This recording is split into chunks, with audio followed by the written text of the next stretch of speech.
dele venha. Tá tudo certo. Do dele venha, verdade. Isso. Então vamos lá. Show. 3, 2, 1. Olá, começando mais um Sem Restrições. Obrigado a vocês que estão acompanhando a nossa programação, da nossa TV Fala Litoral, você que nos acompanha pelas redes sociais. Mais uma vez, começando um programa e desta vez trazendo um assunto diferente aqui no nosso Sem Restrições. Eu vou conversar com um nativo de Balneário Camboriú, né? E esse pode dizer que sim, porque nasceu na cidade, o Felipe Pereira. Ele é cientista e pesquisador. Ele mora já há algum tempo nos Estados Unidos e trabalha por lá nas universidades. Atualmente ele está na Universidade da Califórnia, em São Francisco, nos Estados Unidos, desenvolvendo uma atividade que já ele fala melhor para nós aqui. Ele já estudou também aqui em Balneário Camboriú, foi aluno lá do professor Sérgio Magiros, no Colégio Magiros, e também cursou computação na Univale. Fez doutorado na Universidade Federal de Minas Gerais. Portanto, ele é bem brasileiro, diga-se de passagem, mas está lá nos Estados Unidos já há algum tempo, desenvolvendo a sua atividade profissional. Felipe, primeiro, obrigado por atender ao nosso convite, através do professor Sérgio. Está aqui para bater um papo e levar informações sobre a sua atividade, não só aqui nos Estados Unidos, e toda a sua trajetória. Tudo bem? Boa tarde, tudo bem? Boa tarde. Eu fico muito contente, muito feliz de estar aqui hoje, fazendo mais uma vez, falando sobre ciência, divulgando ciência. E isso para mim sempre tem um valor muito grande, então por isso agradeço imensamente a oportunidade de estar aqui com vocês hoje. Legal, eu queria que você começasse a história do início, né? Você é natural de Balneário Camboriú e aí fez toda a sua formação por aqui até a pós-graduação em Minas Gerais, seria mais ou menos isso? Isso, exatamente. Estava conversando com o professor Sérgio na semana passada ou essa semana, a gente estava conversando sobre... Eu acho que eu fui um dos 10 primeiros matriculados do Margiros. Olha só. Quando o Margiros abriu lá em 1993, eu estava na terceira série, eu estudava no Colégio Ivo Silveira antes, e aí ia começar a terceira série, comecei no Margiros, eu era um dos 10 primeiros matriculados. Então comecei ali, fiz da terceira série ao terceirão no Margiros, e dali saí para Ciência da Computação na Univale, 5 anos de graduação, de bacharel em Ciência da Computação. Depois fui trabalhar, fui para o governo. Aí falei assim, não vou continuar na academia, porque eu estava na Univale, recém terminei minha graduação, comecei a dar aula na Univale, fiquei uns 2 semestres dando aula na Univale, no curso de Ciência da Computação. E aí eu falei assim, não, vou dar uma chance para um outro setor. Fui trabalhar no governo federal. Olha só. E na época eu tinha feito alguns sistemas, participado de umas equipes que tinham feito alguns sistemas para o Ministério da Pesca. E fui trabalhar no Ministério da Pesca, lá em Brasília. E na época o governo 2000? 2010. Era o governo do atual presidente, se eu não me engano, né? Dilma Rousseff. Mudança de Lula para Dilma Rousseff. Dilma Rousseff. O ministro era de Santa Catarina na época, se eu não me engano? Não, época, antes foi o daquele do Chapecó, se eu não me engano. Recém tinha saído o Altemir Gregolin. Sim. O Gregolin, lembro dele, entrevistei ele. Isso, e na época trocou algumas vezes de ministro, eu lembro que a Ideli Salvati, também passou por lá. Sim. E ficamos um período lá de 3 anos. E qual era o teu trabalho especificamente? Meu trabalho lá era cuidar de sistemas que a gente tinha desenvolvido, né? Então a gente tinha trabalhado em 3 sistemas diferentes do Ministério da Pesca, um era de registro de pescador, outro era de controle de embarcações por satélite e um terceiro era de mapa de bordos. Então eu tinha trabalhado nesses 3 sistemas, são 3 sistemas super importantes para o controle da pesca. Eles me chamaram para ser o coordenador geral de controle da pesca. Certo. Fiquei lá trabalhando por 3 anos. Mas você sabe, trabalhar no governo é um pouco diferente. Você sofre pressões do governo, você sofre pressões da indústria, sofre pressões de pescador que está batendo na porta lá, então você fica preocupado, porque às vezes você está implantando um sistema para ter um maior controle de registro e você vê que muito do que estava registrado de pescador no Ministério da Pesca havia grandes problemas. Então isso gerou um impacto muito grande no Ministério da Pesca. Fiquei lá 3 anos e falei, não é para mim. Vou voltar para a academia, vou voltar estudar. Tava precisando. Gostava, fiquei muito tempo fora com essa saída, né? Sim. Saindo da Univale, fiquei esses 3 anos fora. Falei assim, não, preciso voltar para um lugar que eu possa estudar. E lá em Brasília tive a oportunidade de conhecer um professor Henrique Figueiredo, da Universidade de Minas Gerais. E ele me convidou para trabalhar na Universidade de Minas Gerais. Falou assim, tô montando um laboratório aqui, eu precisava de um gerente de TI para o meu laboratório. Olha eu só. falei assim, tem a possibilidade de fazer um mestrado e doutorado aí dentro da FMG, vou estar trabalhando aí dentro, posso fazer? Ele pode. Se precisar sair no horário de trabalho para fazer o mestrado, doutorado, você autoriza? Pode. Ele autoriza. Eu falei, então estou indo. Ele falou, quer saber o salário? Eu falei, não, salário é de menos, eu quero estudar. E aí fui para lá, fiz mestrado, doutorado. Sim. Cheguei ali, fiquei numa dúvida tremenda, porque eu não sabia em que área fazer mestrado, em que área fazer doutorado, porque eu tinha ficado esse tempinho fora, sou da computação, tinha uma veia ali da área da saúde humana, estava num laboratório de medicina veterinária, então fiquei um pouco na dúvida e comecei a pesquisar. Aí descobri essa área chamada bioinformática. Bioinformática, ela é uma área recente, dentre todas as outras, lógico, a gente pode falar que ela é recente, ela data aí de 1990 e alguma coisa, nos Estados Unidos. Para cá, para o Brasil, ela é um pouquinho mais nova. E eu fiz uma pesquisa na época, isso em 2013, e tínhamos 60 doutores no país em bioinformática. Eu falei, opa, interessante, se entrar num campo que você tem menos de 100 doutores, pode ser um campo legal para entrar. Está pensando em Brasil, no caso. Pensando em Brasil. Esse número que você citou é Brasil. Brasil. Você falou dos Estados Unidos, mas a referência é Brasil. Porque essa área começou lá atrás no Brasil, mas essa referência que eu tinha de pesquisa, na hora que eu pesquisei para saber quantos doutores tínhamos no país, tínhamos menos de 60.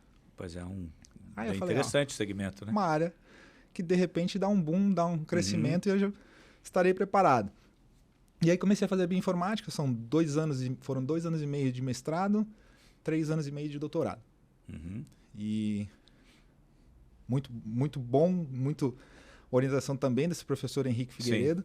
Foi muito bom esse tempo lá na universidade. E trabalhando na universidade, já meio que trocando esse perfil de gerente de TI para o bioinformata do laboratório. Aí troquei. Você ainda conseguiu desenvolver um pouco, fazer essa transição na própria universidade? Dentro do trabalho. Interessante. Isso foi te dando experiência, né? Isso também? Me deu uma experiência grande, enorme. Né? Tanto que quando eu formei doutor em 2019, e quando eu pleiteei minha vaga para a Universidade da Califórnia em 2020, eles precisavam de um que chama de pós-doc sênior. Seria alguém que fosse formado doutor pelo menos 5 anos. Pelo menos 5 anos. E eu falei para eles, olha, eu não tenho 5 anos de formação, tenho 1 ano de formação, mas eu tenho mais de 6 anos de experiência, porque eu trabalhava nesse laboratório já com a bioinformática. Certo. E era o laboratório nacional, era o laboratório de referência nacional de doenças de animais aquáticos, e eu era bioinformata do laboratório, mesmo sem ter doutorado. Então eu usei isso para dizer para a Universidade da Califórnia que eu tinha 5 anos de experiência na área.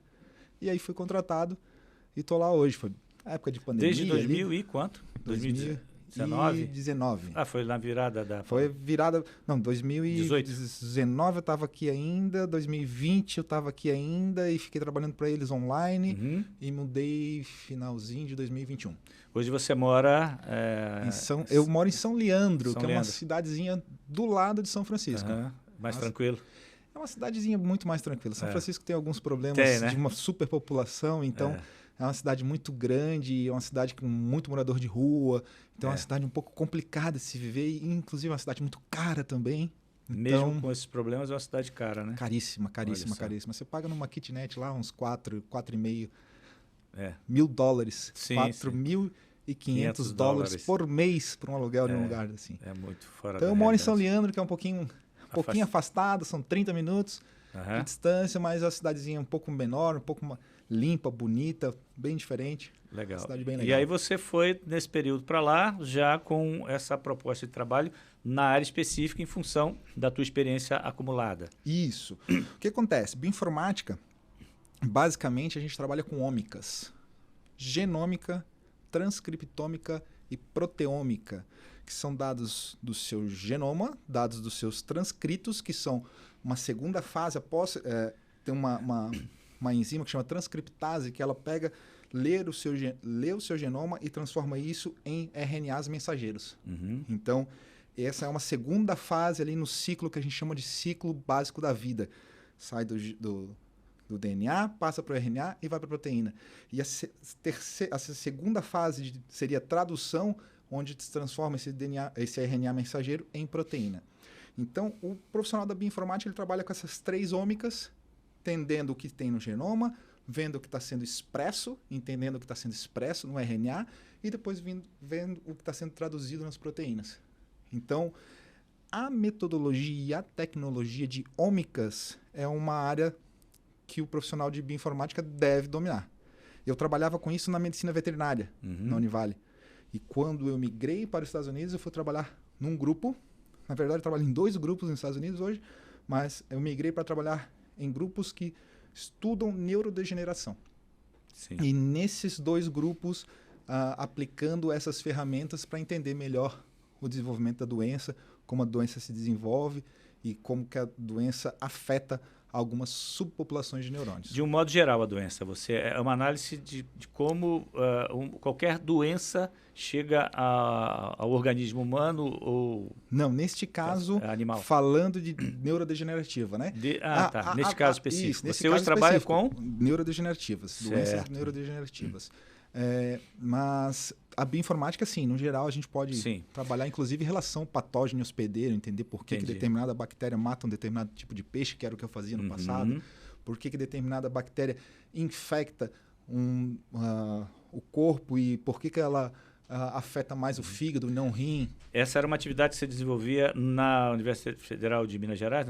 A de Minas eu trabalhava com peixe, né? Com peixe. Isso, então eu inclusive tenho a grande maioria dos meus trabalhos publicados da Universidade de Minas, e a gente trabalhava muito na identificação de bactérias que matam peixes. Quem são essas bactérias? Normalmente Tilápia do Nilo, que é o maior peixe em quantidade, é o peixe mais produzido no Brasil. Qual é a bactéria que mata? Por que mata no frio? Por que não mata no calor? Por que mata só no inverno? Ou por que ela afeta um determinado tipo de peixe e não o outro? Então a gente fazia esse trabalho dentro da Universidade de Minas. Sim. E com essa tua ida para a Universidade da Califórnia, o que muda radicalmente ou não na sua atividade comparada com o que você desenvolvia em Minas Gerais? Bom, quando eu mudei para essa nova missão, a gente deixa de estudar bactérias, vírus que afetam peixes, né? Então eu estudava muito mais bactérias e vírus que são procariotos e passei a estudar eucarioto, que é humano. Então, comecei a trabalhar um pouco mais no entendimento de como as células do corpo humano se interagem. Aí eu tive um desafio que era: estou indo trabalhar com doenças neurodegenerativas, eu preciso entender do cérebro, preciso entender como que ele é formado, quais são as regiões afetadas em uma determinada doença, como Alzheimer. Sim. O que difere Alzheimer de demência frontotemporal? Como é que funciona isso tudo? Então isso tudo foi o grande challenger, né? O grande desafio nessa mudança. E também a mudança de ampliar o rol de ferramentas que eu trabalho dentro de bioinformática. Sim. Porque quando a gente trabalha com bactéria e vírus, a gente trabalha com uma quantidade reduzida de dados. Sim. Quando a gente trabalha com humano, a gente trabalha com muito mais informação. Muito mais, né? Agora, com relação às doenças que você hoje está atuando e buscando alguns caminhos, né? Você busca o menor entendimento sobre populações... Neuronais, subpopulações neuronais. Neuronais. O que isso significa? Que significa? E qual exatamente você trabalha hoje, assim? Certo. Que poderia eu trabalho em 2 laboratórios hoje. 2 laboratórios. O primeiro laboratório é a professora Leia Greenberg. Ela é uma brasileira, foi professora titular da USP e ela já está há 12 anos nos Estados Unidos. E ela é a PI do nosso laboratório, então a gente chama de PI, que é a principal investigadora do laboratório. Sim. Então ela tem a missão de vida de descobrir o porquê e como funciona a doença de Alzheimer progride nas pessoas. Então essa é a missão de vida dela. Olha. Então a gente sempre diz assim, todo PI tem a sua missão de vida. Então essa é a missão de vida dela. E ela contrata pessoas para auxiliar ela nessa atividade. E uma das pessoas que ela contratou sou eu, né? Então somos em 6 dentro do laboratório, 6 pós-doc, mas temos pelo menos mais uns 15 funcionários. Sim. E pelo menos uns 20 alunos. Então, a gente tem alunos da universidade que também trabalham junto com a gente. Cada pós-doc tem o seu grupo de alunos para estudar e orientá-los. E essa professora Leia, ela descobriu a seguinte coisa há uns 2 anos atrás. A seguinte relação há uns 2 anos atrás. Ela identificou uma área do cérebro, chama entorrinal córtex, que nessa área do cérebro dura a diferença entre o controle entre uma pessoa saudável e uma pessoa com Alzheimer, já nos primeiros estágios de Alzheimer, ela identificou que nessa região uma subpopulação específica de neurônios, porque a gente tem neurônios inibitórios e excitatórios, mas a gente tem, dentro desses inibitórios e excitatórios, a gente tem subpopulações. E ela descobriu que dentro desses excitatórios tinha um pessoalzinho ali de neurônios que expressa uma determinada proteína chamada HARB, e essa subpopulação estava morrendo desde o comecinho. Começou a se instalar o Alzheimer, essa população começa a morrer. Olha que interessante. Então, se a gente estuda neurodegeneração, a gente tem que entender por que eles estão degenerando, por que eles estão morrendo. Então, ela descobriu isso 2 anos atrás. E a gente começou, então, quando eu cheguei, a gente começou a ampliar esse projeto para entender se todos os tipos de Alzheimer acontece a mesma coisa na mesma região, ou são áreas diferentes do cérebro, ou são subpopulações diferentes que morrem. Então, a gente está nessa busca agora. Então, estou indo agora, semana que vem estou indo para Amsterdã, num evento que chama AAIC, que é o maior evento internacional para discussão da doença de Alzheimer, e estou indo para lá para apresentar um trabalho falando do Alzheimer atípico. A gente tem uma variante de Alzheimer, LVPPA, que é uma variante que as pessoas têm mudança de comportamento. Sim. E é um pouco e ela é um pouco diferente dessa normal, desses casos típicos que a gente encontra, que as pessoas esquecem das coisas. Então, é um subtipo da doença de Alzheimer. E a gente o esquecer é um subtipo? O esquecer é a normal, é a típica que a gente chama. Essa é a típica. Tá, essa é a típica. E qual é essa outra que você está dizendo? A gente tem 4 subtipos. A gente tem outros 4 subtipos. A gente tem uma de comportamento. Pois é, muda o comportamento, a pessoa fica mais agressiva. A pessoa fica agressiva, a pessoa pois é. esquece como se relacionar com as outras pessoas. A gente tem uma de linguagem. Então a pessoa esquece como formar frases. A pessoa tem uma de formas, a pessoa esquece das formas das coisas, e aí ela perde um pouco a sensibilidade do toque, então ela acha que ela está olhando para essa caneca que tem, imaginando que ela é quadrada, e vai pegar ela como se fosse um quadrado. Olha que e aí ela perde essa capacidade de identificar as formas. Agora, você já identificou que são em locais diferentes ou parte desse princípio de onde a doutora identificou? E ali vai se mudando o comportamento...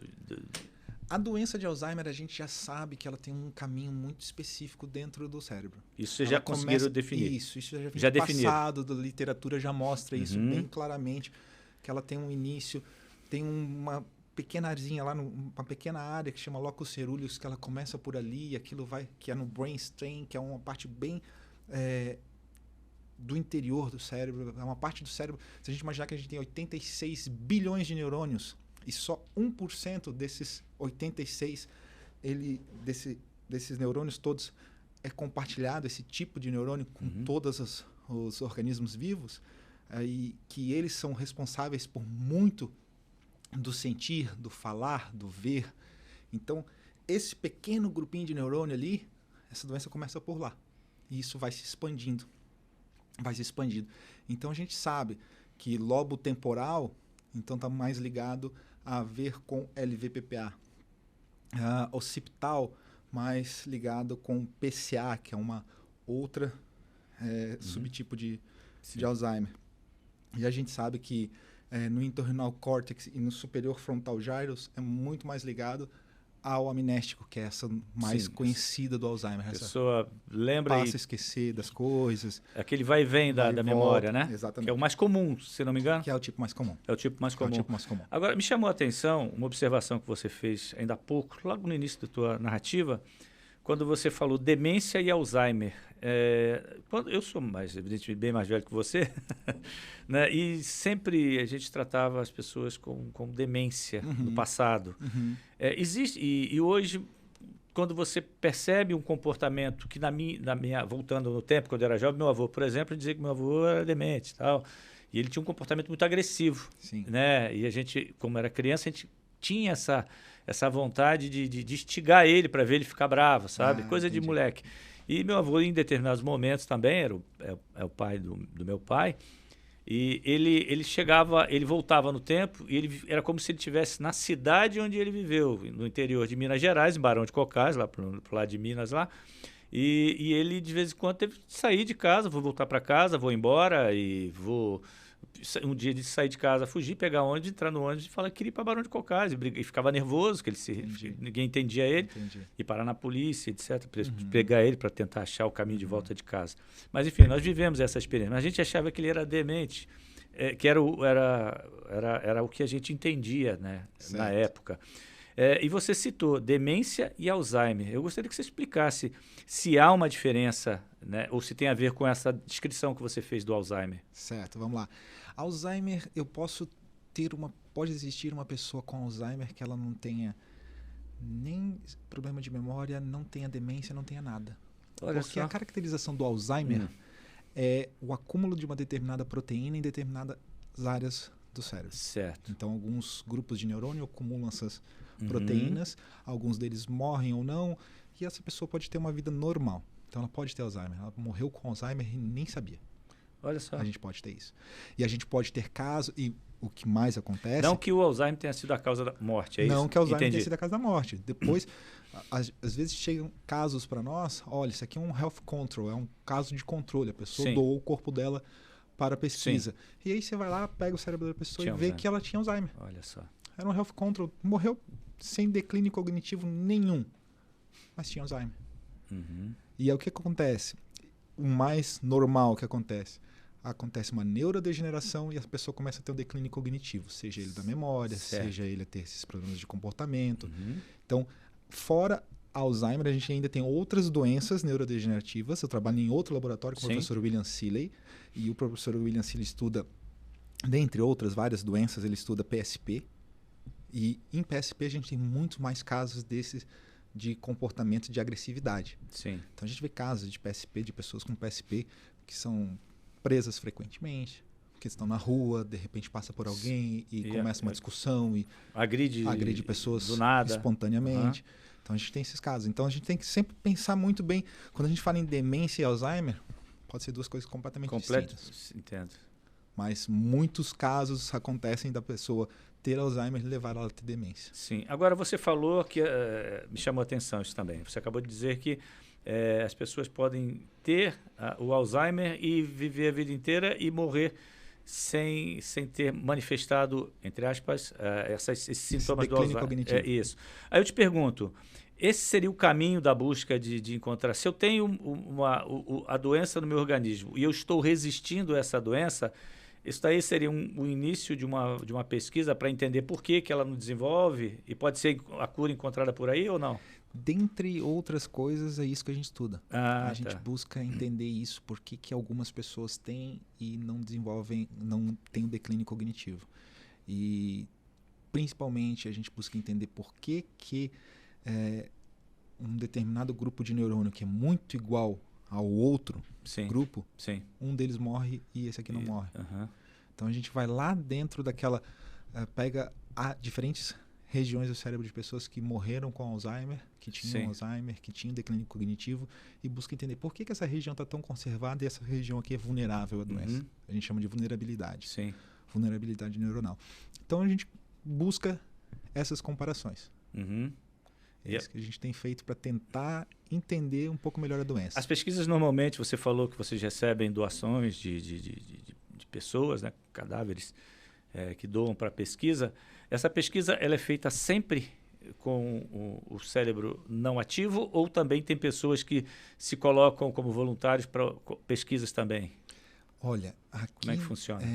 Eu estava conversando com o professor Sérgio esses dias no podcast do Margiros lá, a gente conversando sobre isso. Existe algumas diferenças na legislação, tanto nos Estados Unidos como no Brasil, Sim. que às vezes é até mais fácil você conseguir fazer isso aqui no Brasil, sabia? Sério? Aham. Olha só. A gente tem um banco de cérebros, o Brain Bank, que a gente chama, na USP, Aham. que é maior do que o banco que a gente tem no CSF. Olha só. E olha que o CSF tem bastante, tá? A gente tem praticamente 600 e poucos cérebros de doadores com Alzheimer. Só com Alzheimer. Só com Alzheimer. Só com Alzheimer. Então, se a gente pensar É, só em Alzheimer, a mas gente tem 600 e pessoas poucos que- dentro do CSF. Mas já faleceram. Já faleceram. Aham. E aqui no Brasil, o Banco do Brasil conta com controles, pessoas Sim. saudáveis, pessoas que tinham vários tipos de doença. Aham. Então, aqui o nosso Banco do Brasil tem milhares de casos. Sim.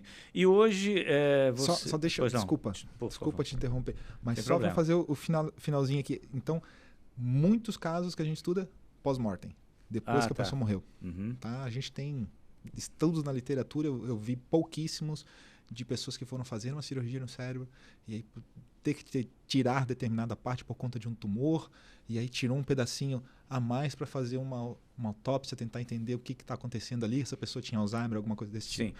Mas é muito difícil. Tá, mas o estudo, como é que você avalia o comportamento para saber, através dessa pesquisa com o cérebro morto, vou chamar dessa forma, só para questão de né, sou Sim, leigo sim, no sim, assunto, ou você avalia o comportamento para saber em que estágio do Alzheimer está, através do comportamento emocional dele do dia a dia, aí com vida. Para você entender isso dentro de um cérebro morto. Eu Certo. queria...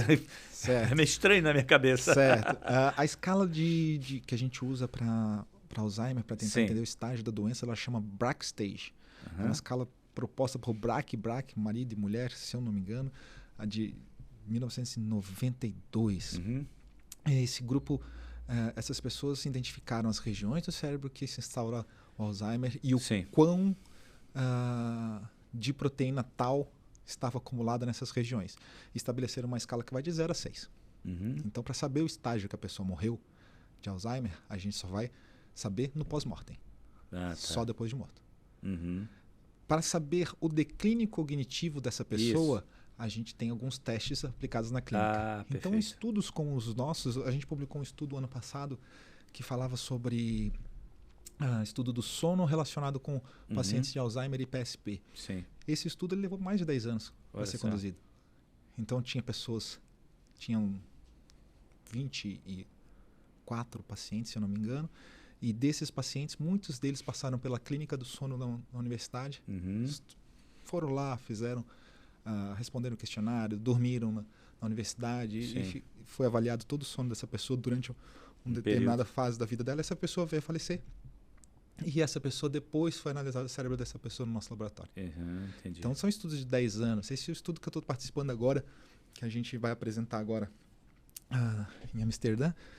Esse estudo, ele está sendo... Esse grupo de pessoas que estão sendo avaliadas são praticamente 40 pacientes, 38, Uhum. mais alguns pacientes de controle. Esse grupo está sendo avaliado há mais de 20 anos. Sim. Pois é, e desses 20 anos, pelo que eu percebo, é uma pesquisa que nós podemos considerar de nova, dentro de um contexto de estudos, né? Tem coisa de pesquisa de 50 anos e muito mais. Vocês estão começando, você está falando em 1990, de lá para cá, salvo engano meu. Mas algumas literaturas anteriores, mas a essência, esse trabalho dessa pesquisadora que você citou, está dentro dessa faixa, né, esse lapso de tempo aí. Eu te pergunto, e dentro desses estudos, o que você pode considerar de avanço no controle da doença ou, pelo menos, para que alivie um pouco em algumas situações? Já existe alguma coisa, alguma medicação que conseguiu ser desenvolvida ou algo parecido? Certo, eu não vou lembrar o nome exato, mas se eu não me engano é Anacombi. É o nome de um medicamento, o primeiro medicamento aprovado pelo FDA nos Estados Unidos. Sim, há quantos anos isso? Nossa Anvisa dos Estados Unidos, Sim. né? Esse medicamento foi aprovado faz uns 3 ou 4 anos. Recente também. Recente. Mas o que a gente está falando aqui? A gente está falando que é uma proteína que acumula em determinados neurônios. Sim. E depois eles vêm a morrer, esses neurônios vêm a morrer e por isso acontece o declínio cognitivo. Sim. Esse medicamento, a única coisa que ele faz é não deixar acumular essas proteínas ou limpar essas proteínas acumuladas nesses neurônios. O que já morreu, morreu. O neurônio que não eu perdi não recupera. Então a gente fala que outros neurônios podem nervar diferentemente e restabelecer conexões, etc. E tal. Pode, acontece. Pouco. Não consiga voltar suficientemente para voltar a pessoa daquele declínio cognitivo. Entendo. Então a gente tem esses remédios para isso. Para aliviar um pouco. Isso. Mas assim, o que faz o que nos motiva a identificar no pós-mortem o caminho da doença e como a doença se comporta? Porque se eu consigo identificar no pós-mortem, eu consigo propor depois ferramentas, como a gente tem um subgrupo dentro do nosso laboratório que estuda imagens de ressonância. Sim. E consegue fazer quase como um PET, aqui é muito comum no Brasil, PET scan, para se identificar casos de câncer, etc. E tal. É como se fosse um PET, mas tentar identificar onde é que essa proteína está alojada no cérebro das pessoas. Então, se a gente consegue identificar no pós-mortem e depois botar lá para o scan e consegue identificar com a pessoa em vida, a gente consegue ter mais certeza do diagnóstico da pessoa. Então, quando antigamente, a pessoa estava demente, ponto. Ninguém sabia se era Alzheimer, se era PSP, se era Huntington, se era doença que fosse, se era um Parkinson. Às vezes um Parkinson gera uma demência também. Então, não se sabia muito qual das doenças neurodegenerativas era.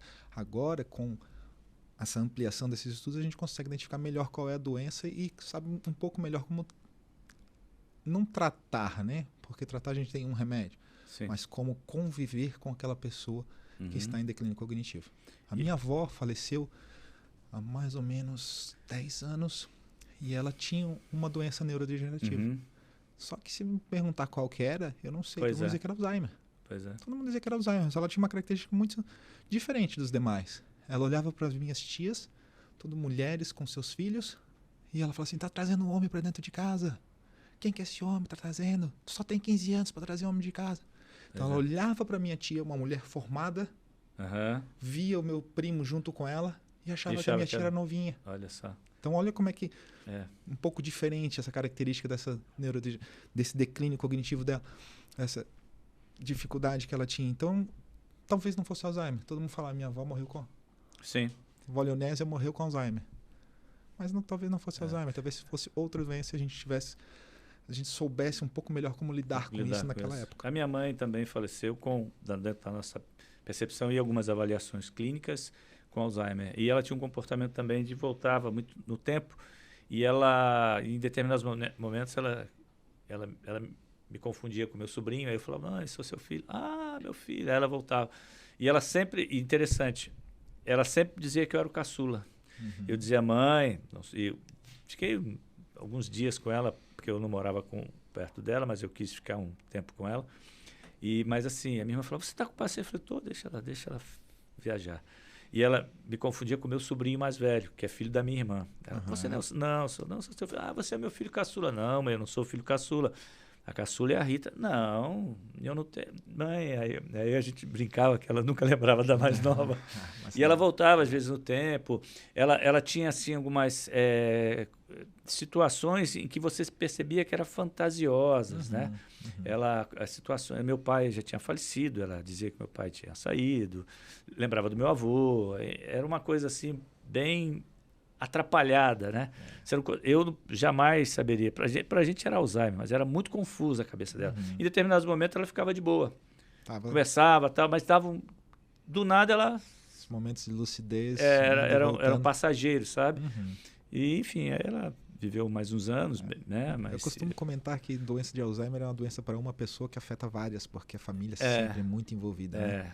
A família fica sempre muito envolvida. Então, uma das minhas tias que efetivamente morava junto com a minha avó nesse período, eu digo que a minha avó, entre ser diagnosticada e vir a falecer, eu acho que foram cerca de 6 anos. Nesse período, eu acho que essa minha tia envelheceu uns 14, 15 anos. Olha, o dobro. O tempo passava dobrado para ela. Então era muito difícil. É muito difícil você cuidar com uma pessoa assim, com poucos recursos. Imagino. O Felipe, deixa eu te perguntar uma coisa. Dentro desse seu histórico, desse teu currículo profissional, né, chegar até esse ponto, o que isso tem a ver dentro daquela tua vocação, daquilo que você imaginava ser quando começou lá, quando chegou no Magirus? toda criança tem aquilo que quer ser jogador de futebol, né? Enfim, e outras coisas mais.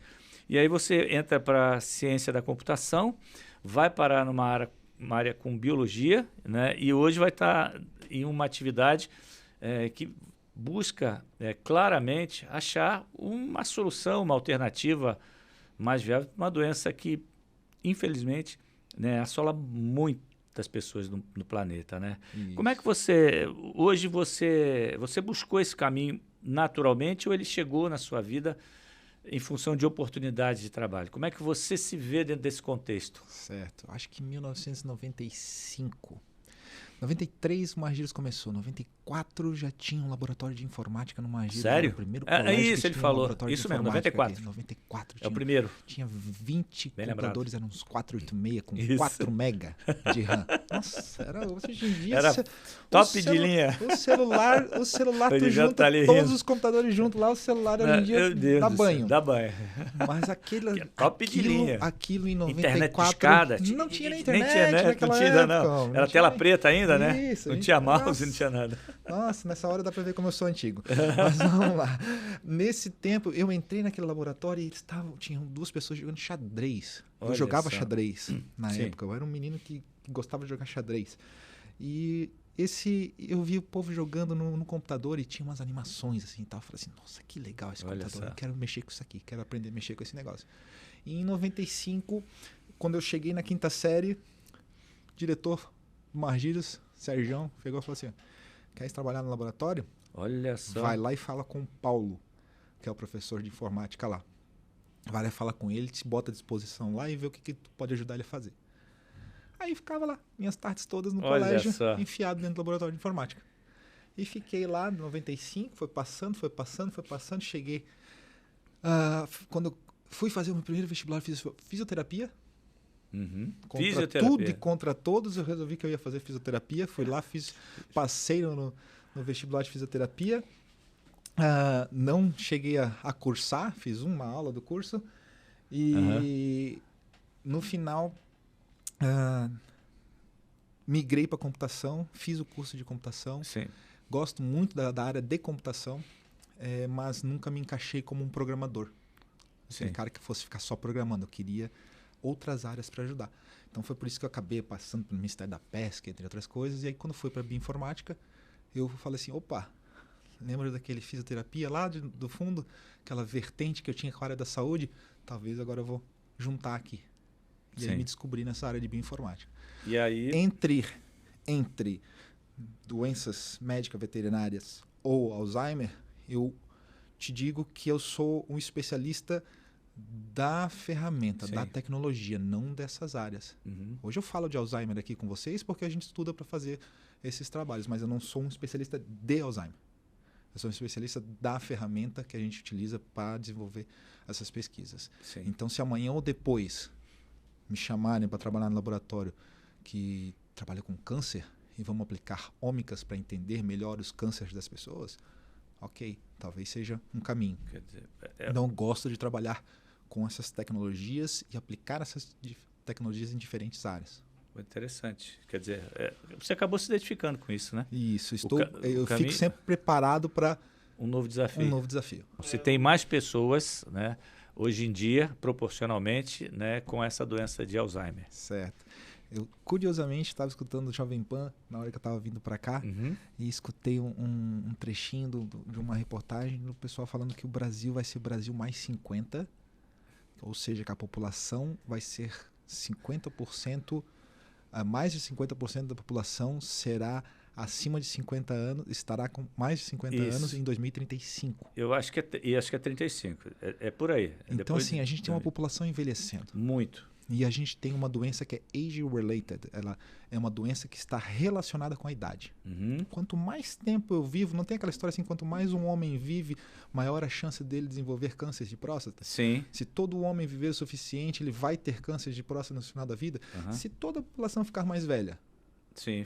Se a gente tem uma doença que ao longo da vida a gente vai estar acumulando esse tal em diferentes partes do cérebro, não é natural que a população envelhecendo, a gente tenha mais pessoas com Alzheimer? Então, a prevalência do Alzheimer está para aumentar para 35 pessoas a cada 100, com mais de 65 anos a partir de 2025. Agora, eu te pergunto, então hoje é possível identificar no planeta a região em que há uma maior concentração de pessoas com Alzheimer? Sim. Por exemplo, tem países que essa média de idade é altíssima, né? Na Europa, por exemplo, tem vários países assim. Sim. Vocês fazem esse tipo de estudo também? Sim, a gente tem um gene no corpo que se chama ApoE. É um gene específico que ele está muito ligado com Alzheimer. Então, se eu tenho a variante 1 ou a variante 2, eu tenho a minha probabilidade de desenvolver Alzheimer muito baixa. Sim. Se eu tenho a variante 3, eu começo a aumentar a probabilidade de ter Alzheimer. Se eu tenho o 4, a variante 2 alelos do ApoE 4, eu estou com uma probabilidade 3 vezes maior do que uma pessoa não. Mais do que uma pessoa sem esse ApoE 4. Então, a gente sabe que que esse gene na população, ele meio que direciona para quem vai ter Alzheimer ou não. Mas, ao mesmo tempo, a gente tem populações na África que tem o 4-4, mas que, nesse caso, o 4-4 é protetivo para aquela subpopulação na África. Olha. Então, a gente tem estudos de genética populacional para tentar entender qual das populações tem mais probabilidade de desenvolver a doença. Sim. Agora, existe algum mecanismo que eu possa desenvolver para que diminua a probabilidade de vir a ter Alzheimer em qualquer uma das proporções? Leituras, exercícios, trabalhar mais o cérebro, diminuir ou descansar mais o cérebro? Já tem esse estudo? Se manter ativo, para mim, na minha visão, é o ideal. É o ideal. Se manter ativo, seja praticando esporte, se manter ativo fazendo caminhada, se manter ativo lendo, jogando um jogo de lógica, seja um Sudoku, que é uma coisa que é amplamente usada nos Estados Unidos. Todo mundo joga aquele Sudoku, que é aquele joguinho com os númerozinhos. Sei. Os matemáticos, igual o professor Sérgio, adoram aquele negócio. O professor Sérgio, o professor Orlando, eles adoram essas coisas. Ou xadrez, ou qual mais? De lógica. Lembro vários joguinhos assim que a gente tem, que a gente vê as pessoas que usam mais isso ao longo da vida conseguem envelhecer melhor. Mas, como a gente fala assim, tá mais lúcido, né? Tá mais lúcido, tá mais esperto, tá mais inteligente. Então, isso é super interessante de se manter esse item. Fora isso, esses dias eu vi um documentário na Disney+, um ator famoso, ele descobriu que tem esse ApoE 4-4, e que a probabilidade dele era muito grande, então ele começou a fazer várias coisas para tentar mudar o seu estilo de vida para que ele não desenvolvesse a doença no futuro, para que ele não desenvolva no futuro, né? E aí tem lá banho gelado de manhã, fazer sauna, jejum de 3 dias. 3 dias sem comer, eu vou morrer de não comer, né? Eu acho que sim. Isso aí é complicado. Mas várias ações, pequenas ações que podem auxiliar. Se isso realmente acontece, não é cientificamente comprovado. Sim, nós temos alguns esportes de alto impacto, né? Luta, e que a cabeça, principalmente, acaba sofrendo com isso. Isso interfere também? Interfere. Embora eu não tenha dados, não tenha informações de quanto, mas a gente sabe que a gente tenta isolar nossos casos, nossos estudos, para que não sejam pessoas que participaram de esportes com alto impacto. Porque a gente sabe que isso pode desviar a nossa busca pelo caso normal. Então, a gente só desvia isso, mas existem grupos de pesquisas focados só nesse tipo de pessoas. Existe isso, né? Porque isso com pode acelerar, diminuir. Não é da tua área específica de atuação. A gente tem outros tipos de demência também que desenvolvem mais com esses casos. Jogadores de futebol americano nos Estados Unidos vivem de futebol americano. Sim, né? Claro. Eles adoram futebol americano. E aquilo é capacete com capacete batendo o tempo todo. Rapaz. Você imagina você ficar jogando 2, 3 horas no negócio e capacitado um no outro, tac. Aquilo, cabeça não. E aí vocês, tem alguém estudando isso? Tem grupos inteiros de pesquisa estudando isso. Neste caso, a probabilidade é do Alzheimer ou do Parkinson? Olha, não sei. Não sabe não, né? Não sei te dizer. Porque é uma outra doença também que tem a ver com algum tipo de eu não sei comportamento. não sei nem te dizer se é especificamente uma das duas. Entendo. Temos outros tipos de demência. E você volta, já sai direto daqui para esse evento? Isso. Ou vai direto para os Estados Unidos? Eu vim de Boston, eu estava em Boston num evento, é um evento do tal consórcio é o nome dessa proteína que se acumula, existe um tal consórcio que ele é financiado por uma empresa que chama Rainwater. Essa empresa é uma empresa de filantropia. A gente estava num evento deles, um evento sensacional, com um nível muito alto dos pesquisadores que estavam lá. E saí de Boston, vim para cá, passar uns diazinhos com a minha pequena. Tem uma pequena que vive aqui no Brasil. Qual a idade? Que estuda no Margiros. Fez 7. 7 anos? Fez 7, está no segundo ano lá no Margiros. Legal. Seguindo os caminhos do pai, estudando no Margiros desde novinha. E quem sabe vai entrar na área, vai querer também computador. Quem sabe. Ela faz aula de robótica, ela se amarra. Meu Deus do céu. Ela já está no caminho, né? Vim passar uns tempinhos com ela. E aí vou direto daqui, vou para Amsterdã, fico uma semana lá, depois eu volto para São Francisco. Para dar sequência nas suas atividades. Isso. Felipe, eu queria te deixar à vontade aqui para finalizar aí a sua participação. Eu fiquei muito feliz de te receber e te agradecer por ter aceito o convite, né? Trazer um pouco de esclarecimento. É uma preocupação de todos nós, né? A doença, de um modo geral, ela preocupa o ser humano na sua totalidade, né? Tem aquelas pessoas que acabam sentindo mais os efeitos da doença, outras que sofrem menos. Isso tudo passa pelo comportamento cerebral, emocional e etc. E conversar com alguém que fala especificamente sobre um tema que é crescente, como a gente vê aí, você acabou de dar informação, partindo do princípio e até da observação que fez o Erivelto, né? A gente fica muito feliz de saber que tem pessoas dedicadas, né? E, como você disse, a tua líder, missão de vida. Missão de vida, quer dizer, ela não vai descansar enquanto não resolver isso. Não. A função dela de vida é essa, Exato. né? E a sua? A minha função de vida, é aplicar tecnologia para ajudar a cura de doenças. Olha só. Acho que aplicando... Eu brinco sempre, falo. Eu estive num colégio ali no Margiros esses dias, entrei na sala de aulas, porque eu dou aula ali também, e aí entrei na sala de aula, passei sala por sala e falava assim para os alunos: sabe essa matriz aqui que o professor está explicando, o professor de matemática está explicando no quadro? A cura do câncer vai vir de uma matriz dessa. A cura do Alzheimer vai vir de uma matriz dessa. Uau. É porque dali que a gente precisa, daquele formato ali de uma matriz, linhas e colunas, a gente estuda, usa aquilo ali para aplicar a inteligência artificial em cima, etc. e tal, para conseguir informações, conseguir estudar os dados que a gente tem. Ver, né? Então, a minha missão de vida é aplicar tecnologia para resolver problemas de saúde. Que bom. Humana. Fico feliz e te agradeço por colocar a sua vida, a sua dedicação a salvar pessoas.